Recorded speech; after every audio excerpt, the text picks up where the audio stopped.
Welcome back to Love Life, and we're here with Todd and Natasha. We were talking about open relationships, but another form of that, I guess, at least I would think, is swingers. Explain what that is.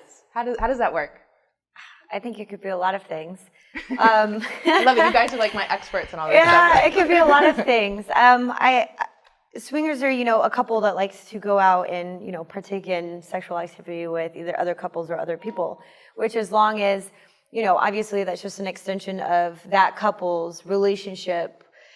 I feel like as long as you have a good relationship and a solid relationship with somebody, something like that is okay. And, if it works for everybody involved, it can be amazing.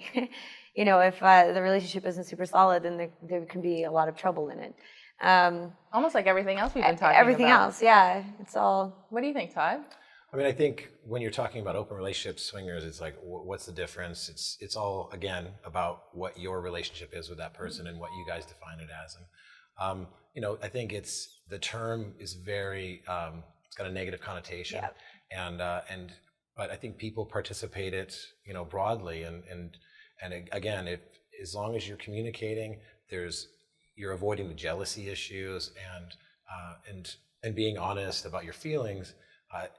It's something that can happen, but yeah, I don't see much difference between that and open relationship and the whole swingers thing. They're all labels. Yeah. I think probably coming from a marriage and family therapy background, a lot of it is about relationships that get stale, relationships that are unfulfilling in the bedroom, and maybe that's sort of the catalyst that people will use to bring this conversation up in their relationship. Not necessarily that they have to be married, but any type of long-term relationship that does get stale or is unfulfilling in the bedroom. You need to talk about that. You need to talk about sexual intimacy and your needs and not be embarrassed about it. And I think the positive is that if you have that type of relationship with your partner where you can bring this up, that takes a lot of courage, and being able to sort of bank on the foundation of the relationship and explore these ideas, even if you don't act on them. Just the process of talking about them is really healthy, and you can grow together as a couple. I think it's the people that sort of do what they want on the side and then pretend that they're not doing anything. Dishonesty. Right, exactly. The dishonesty, the cheating. That's when the relationships fall apart, or if they don't, then that's unfair to the other partner who's being betrayed. So, yeah, I mean, I think I can see how there's pros and cons to all of these, and I think that we need to talk about it. But when you said that there's some negative connotation to swingers, what do you mean by that? I mean, it goes back to society's views about, what a relationship should be. Yeah, and women can be slut shamed, and women can be, looked down upon for being sexual, and being in an open relationship or being a swinger, is how it's labeled, has a negative connotation for being promiscuous for either party, and people think it's weird, and people think that it shouldn't be done, and they look down on it, and that's how it gets a negative connotation.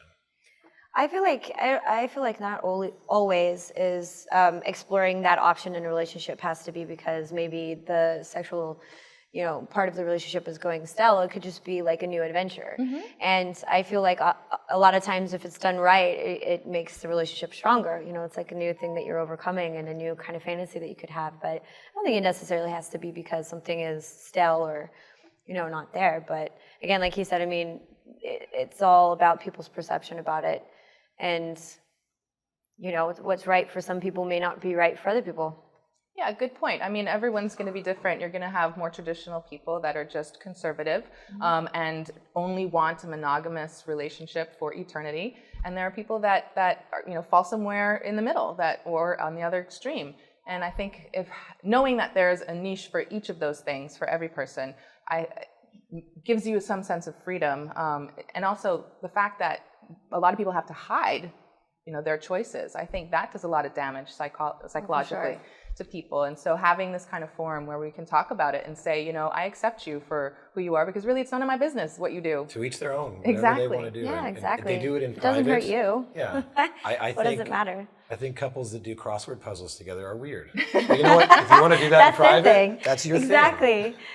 Speaking of couples, you did mention you were single, right? Yes. Ah, Oh so boy. what's it like being single right now? Is that something you wanna stay single, or you're trying to? I mean, I play it by ear. It's interesting. I really value my freedom. I value not being held accountable to anybody but myself.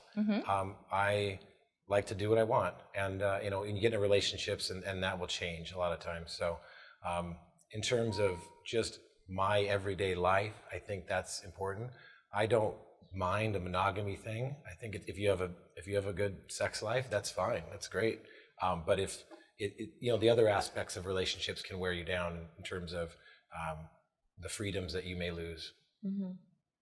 Okay, so I hope people are listening to this. I think you can have a lot of fun when you're single, but you make a good point. Sometimes when you focus on yourself and your freedom and just being accountable to yourself, that gets a bad rap. Yeah. But it's not necessarily a negative thing. Well, I really appreciate the two of you coming on the show today. I hope you had fun with this conversation. So much fun. Thank you. Todd, Natasha, hope maybe you'll come back sometime and we'll talk about something else. But, you know, thank you. And Love to. Perfect. cheers. Cheers. Guys. Love life. Thanks to Todd and Natasha for bringing their A game today. I'm sure you all enjoyed the conversation as much as I did. Tune in again next week for part 2 of our discussion on modern relationships, where we'll be exploring, is marriage as we know it dead? I'm Dr. Babe, and you can interact with me on social media and tell me what's on your mind. If you have questions, comments, or topics you'd like me to explore, you can message me on any of the social media mediums. Thanks for watching us turn things up on Love Life.